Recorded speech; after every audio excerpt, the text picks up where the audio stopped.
Hello दोस्तों, आज की कहानी का नाम है आलसी पंडित। पूर्व काल में एक पंडित रहते थे। वे निरक्षर थे, इसलिए उन्हें पुरोहित का कार्य करने कोई नहीं बुलाता था। बस दान धर्म कोई करता, वहीं अनाज पैसे मिल जाते। बड़ी मुश्किल से घर का खर्च चलता था। पंडित जी की पत्नी बहुत परेशान थी। वह रोजाना उन्हें काशी जाकर विद्या अध्ययन करने के लिए कहती, लेकिन पंडित जी को बिना कुछ किए खाना किसी तरह मिल ही रहा था, तो पढ़ते क्यों, काम क्यों करते, यही सोच वो बहाना बनाया करते। एक दिन पंडित जी की पत्नी ने पंडित जी को बाहर निकाल दिया और हिदायत दी, अगर बिना पढ़े आए तो तुम्हें घर में घुसने नहीं दूंगी। पंडित जी बेचारे पत्नी के आक्रोश के मारे करते भी क्या, अब तो जाना ही पड़ेगा। धीरे धीरे मंद चाल में निकले काशी की ओर। जिस चाल में वे चल रहे थे उससे तो सप्ताह भर में भी न पहुंच पाते। गांव के चौराहे पर पहुंचकर पंडित जी का इरादा कमजोर हो गया। उन्हें घर की याद आने लगी। पंडित जी शाम ढलते वापस लौट आए। हिम्मत तो नहीं थी घर में घुसने की, तो घर के पिछवाड़े बैठ गए। उन्होंने देखा रसोई घर के कूड़े में लौकी का छिलका फेंका था। पंडित जी ने अनुमान लगाया कि आज घर में लौकी की सब्जी बनी है। थोड़ी देर में पंडिताइन रसोई में आई। उसने आटे की लोई को 4 बार पटका। उससे पता चला था कि 4 रोटी बनी है। थोड़ी देर में पंडित जी ने दरवाजा खटखटाया। पंडिताइन ने दरवाजा खोला। वह हैरान रह गई पंडित जी को देख। आप कैसे? उसने दरवाजा बंद करना चाहा। पंडित जी बोले, भगवान, मैं काशी से पढ़कर लौट आया। मैं ज्योतिष शास्त्र का ज्ञाता हो गया हूँ, लेकिन कोई एक दिन में कैसे ज्योतिष शास्त्र का पंडित बन सकता है? पंडिताइन ने कहा, तुम विश्वास करो या ना करो, मैं काशी जाने के लिए चला था, लेकिन रास्ते में तुम्हारी याद आने लगी। मैं दुखी होकर चौराहे पर बैठ गया और रोने लगा। तभी एक स्त्री मेरे पास आई। उसने कहा, क्यों रो रहे हो? मैंने कहा, मैं काशी जा रहा हूँ विद्या अध्ययन के लिए, लेकिन मेरा मन घर में लगा है। तब उसे मुझ पर दया आ गई। उसने मुझे आशीर्वाद दिया कि अब तुम ज्योतिष शास्त्र के बड़े ज्ञाता हो जाओगे, और मैं वापस आ गया। पंडित जी की बात का अभी भी उसकी पत्नी को विश्वास नहीं हो रहा था। पंडित जी की पत्नी ने कहा, अगर आप सत्य बोल रहे हैं तो आपको परीक्षा देनी होगी। पंडित जी ने कहा, ठीक है, मैं तैयार हूँ। पंडिताइन ने पूछा, ये बताइए आज खाने में क्या बना है? पंडित जी ने थोड़ा समय लगाते हुए कहा, गणना के अनुसार आज गृह में सब्जी रोटी बनी है। अच्छा, सत्य है? आश्चर्य से पंडिताइन की आंखें खुल गईं। अच्छा ये बताओ किस चीज की सब्जी और रोटी बनी है? फिर पंडित जी ने ग्रह नक्षत्र का हिसाब लगाकर उंगलियों पर गिना और बताया, रोटी की संख्या 4 है और सब्जी तो लौकी की बनी है। अरे वाह पंडित जी, आप तो सचमुच विद्वान हो गए, पंडिताइन ने कहा। गांव भर में चर्चा होने लगी कि पंडित जी ज्योतिष शास्त्र के पुरोधा हैं। हर कोई अपनी कुंडली हाथ दिखाने पहुंच जाता। चारों ओर ख्याति फैल गई। अब खाने को कोई कमी न थी। लक्ष्मी का शुभागमन हो चुका था। पंडित और पंडिताइन किसी सेठ से कम न हो चले थे, लेकिन कहते हैं ना, सुख के दिन मियाद छोटी होती है। पंडित जी पर पहाड़ टूटने वाला था। उनके देश के राजा ने यह ऐलान कराया था कि रानी का 9 लखा हार चोरी हो गया है। जो उस हार को ढूंढ लाएगा उसे हीरे जवाहरात अशर्फियों की सौगात दी जाएगी। अगर वो झूठ बोलकर बरगलाएगा तो उसे मृत्यु दंड, अर्थात जो हार नहीं खोज पाएगा उसे मृत्यु दंड मिलेगा। राज्य भर में डुगडुगी बजवा दी गई। पंडिताइन को बहुत अच्छा अवसर मिल गया माल असबाब पाने का। उसे पूरा विश्वास था कि पंडित जी हार ढूंढ लेंगे, इसलिए वो पंडित जी के पीछे लग गई। पंडित जी बहाना बना रहे थे।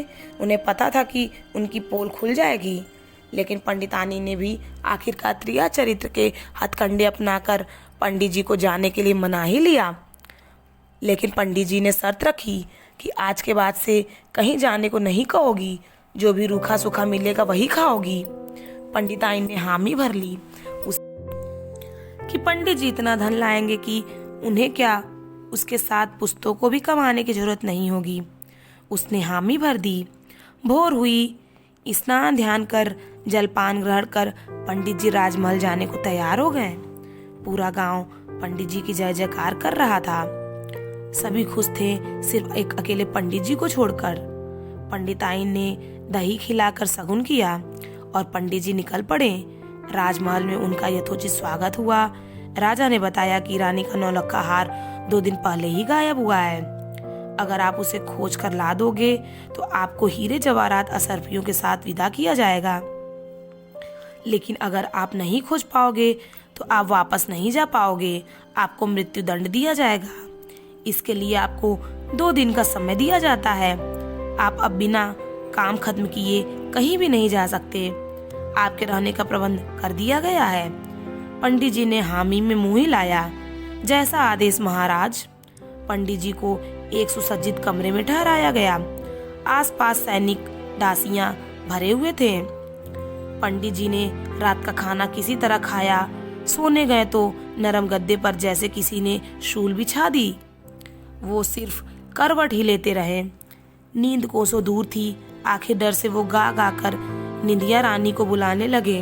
वो जोर जोर से गाने लगे, आरी निंदिया बिहान जान जाएगी, आरी निंदिया बिहान जान जाएगी, नींद तू आ जा, कल तो मेरी जान चली ही जाएगी। उनकी आवाज रानी की दासी के कानों में पड़ी। उसने भी पंडित जी के ज्योतिष और पंडित की काफी चर्चा सुने थे। उसे भी नींद नहीं आ रही थी। वह बहुत देर तक करवट बदलती रही। आखिरकार उसने पंडित जी से मिलने का निर्णय किया। वह पंडित के कमरे की ओर दबे पांव पहुंची। दरवाजा खटखटाया। पंडित जी ने सोचा, इतनी रात को कौन हो सकता है? क्या पता राजा उसकी असलियत जान गए हों कि मैं ढोंगी हूँ, मुझे सजा देने को बुलाया हो। धड़कते दिल से पंडित जी ने डरते डरते दरवाजा खोला। सामने एक युवती को इतनी रात आया देख पंडित जी सक पकाए। हकलाते हुए पूछे, कौन हो तुम? इतनी रात क्यों आई हो मेरे पास? त्राही माम पंडित जी, त्राही माम। और वह पंडित जी के पैर पर गिर पड़ी। पंडित जी की कुछ समझ में नहीं आया। क्यों आई हो? उठो मेरे पैर से। पंडित जी ने झिड़कते हुए कहा, पंडित जी आप सर्वज्ञानी हैं। आपने ही तो मुझे आगाह किया कि मैं आकर आपके पास अपना गुनाह कबूल कर लूं, अन्यथा कल मेरी मौत निश्चित है। क्या? पंडित जी ने कहा, जी पंडित जी, मैं ही निंदिया हूँ, रानी साहिबा की दासी। मैंने ही रानी का हार चुराया है। अब आप जान ही गए हैं तो कृपया करके मुझे बचा लीजिए। अब पंडित जी को सारा माजरा समझ में आ गया। पंडित जी बाहर से दिखावटी गुस्सा दिखाते हुए बोले, हाँ मुझे तो आते ही समझ में आ गया था कि हार तुमने ही चोरी की है। अगर बचना चाहती हो तो वो हार मेरे बताए स्थान पर गाड़ दो। निंदिया ने डरते डरते कहा, जी पंडित जी। पंडित जी ने उसे रात को एक खाली जमीन दिखा दिया। निंदिया ने गड्ढा खोदकर वह हार गाड़ दिया। दोनों फिर जाकर अपने अपने कमरे में सो गए। अब दोनों को अच्छी नींद आई। सुबह दरबार लगा। जनता भी पंडित जी का करिश्मा देखने के लिए बड़ी संख्या में आई थी। लेकिन पंडित जी नदारद राजा ने सिपाहियों को कमरे में भेजा तो पंडित जी को सोता हुआ पाया।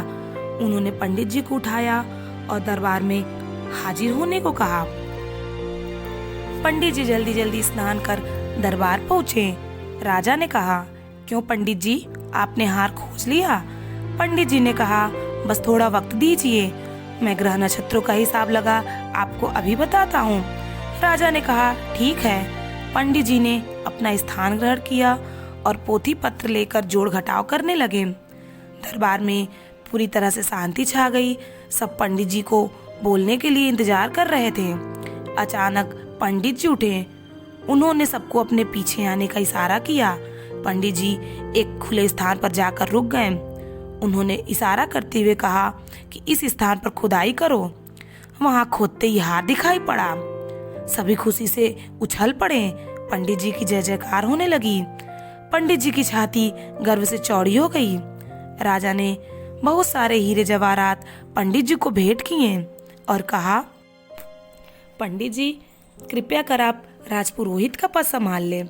लेकिन पंडित जी ने नम्रता के साथ अस्वीकार कर दिया। पंडित जी ने घर लौटकर पंडिताइन को सारे जेवर और हीरे सौंप दिए और दोनों खुशी खुशी से जिंदगी जीने लगे। दोस्तों, अगर आपको ये कहानी अच्छी लगी हो तो प्लीज़ लाइक और सब्सक्राइब जरूर करें।